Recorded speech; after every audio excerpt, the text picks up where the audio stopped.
now let's go into our featured games. So I think we'll start off with the London game to kick things off.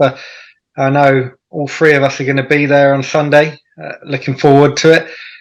Hopefully see some followers there as well. Who knows? Maybe some on the go interviews with fans to see their views. But yeah, before we get into that, let's talk about the game. So Jags Falcons. So I said initially about the Jags offense, defense, special teams needs to step it up. And I say that because watching the Texans game, the Jags actually played pretty good. And I was trying to understand how did they lose and lose so comfortably.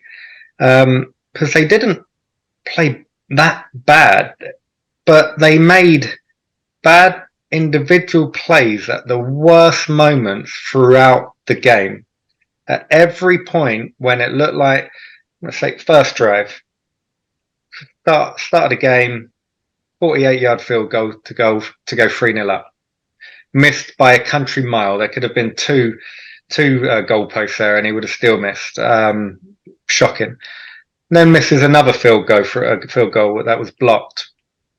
And then we could go on to Agnew's fumble. He fumbled it at the Texans' 30-yard line. These are all in the first half.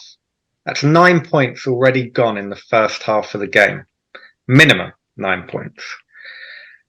You look then, what was it? It was 17-7, I think, at the time. Jags were driving, and again, I didn't like the play call on the third down play, and Lawrence tried to end up running it down and a few yards short. They took the 3 points. Okay, could have been 17-14, 17-10. But the momentum's going their way. It was only a one-score game. And then you see the kickoff. The guy muffs it. You think, here we go. 17-10. Going to potentially get the ball after the muff, or at least have great field position. No. They don't let the kick returner pick up the ball. They let a fullback pick up the ball at the 10-yard line. And then he returns it for a touchdown. So from potentially being 17-14 game, it goes to 24-10 in the blink of an eye. Special teams, you've got to do better. It's not like it was a Tyreek Hill that picked up the muff punt. They had time to drop the ball, pick it up, and then a not particularly fast guy still had time to run 90 yards. There was a Jags, the last defender took a horrible angle on the fullback right at the end. He should have pushed him out of bounds by the 10, maybe the 15. But it's neither here nor there. He shouldn't have got that far. Special teams have to do better. I still need to see a lot more from Lawrence. He didn't play bad. He made one bad pick. That was a really bad pick. He shouldn't have made quite an important part of the game. But overall, he's made some good throws. There were some drops last week, which again you can't blame on Lawrence. But you look at the D. The Texans could not run on that D line, which makes me think the Falcons are going to have some major issues. If the Falcons can't run the ball, they cannot win a game of football with Ridder throwing the ball. He is not good enough to win the game on his own. He is your standard playing off the play action. If there's no play action available, he would get found out. He got found out last week.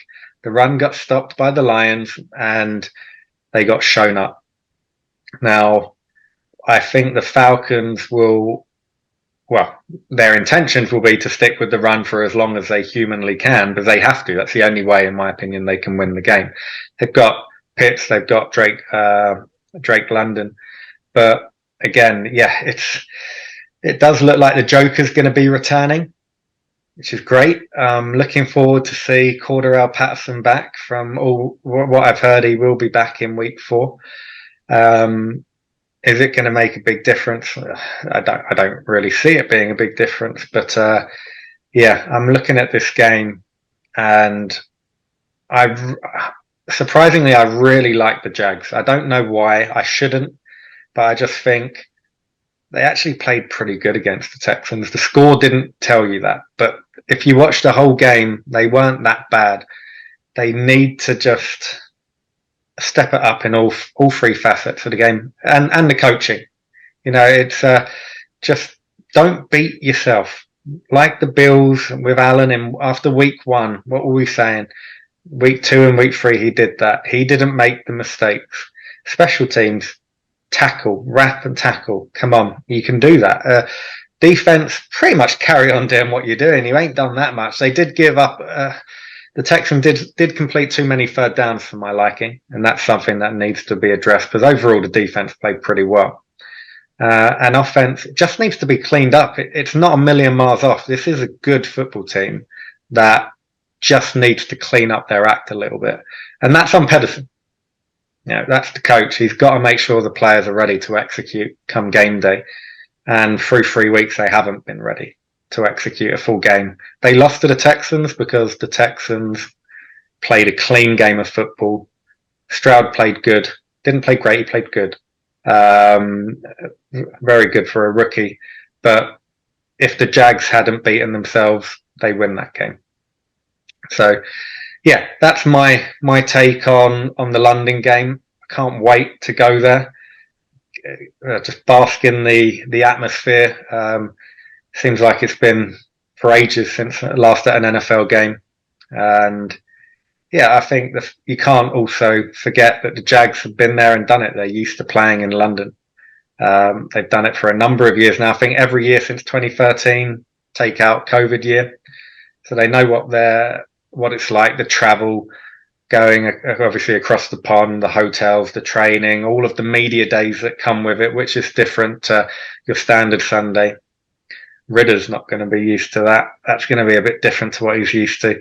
Bijan Robinson, he's not going to be used to it. I do think he'll be fine handling it, coming from Texas Austin.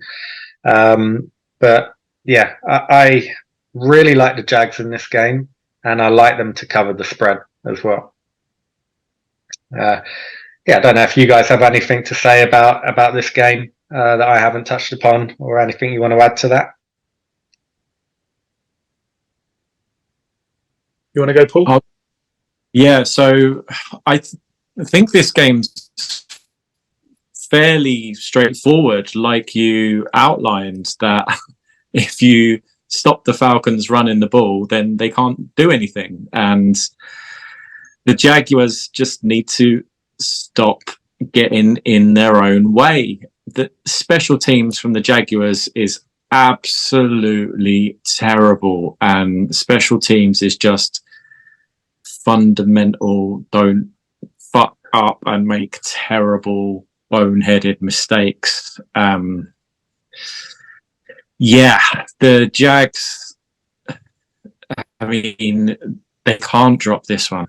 They can't go to 1-3, and then because they've got the Bills coming to London next week. Yep.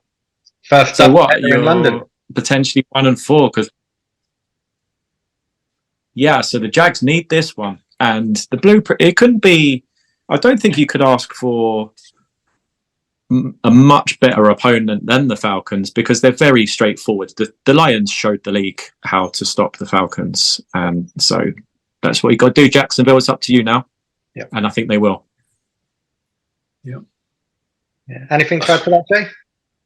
Yeah. So I'm gonna focus on Trevor Lawrence. I agree, Rob. I mean, I think it's almost similar to what we have been saying about Herbert, I guess, even though Herbert's a lot further on. Yep. I think for Lawrence, it's almost like seeing Herbert a couple of years ago, where you're sort of saying, you kind of need to make the jump. You know, you made a jump last year. Yeah. You need to make another one now. I mean, I almost feel like with the Jags offense, we see too many. And I know we didn't see them last week, but we see too many threes instead of sevens. Yeah. And in this league, you've got to execute in the red zone and turn those threes into sevens.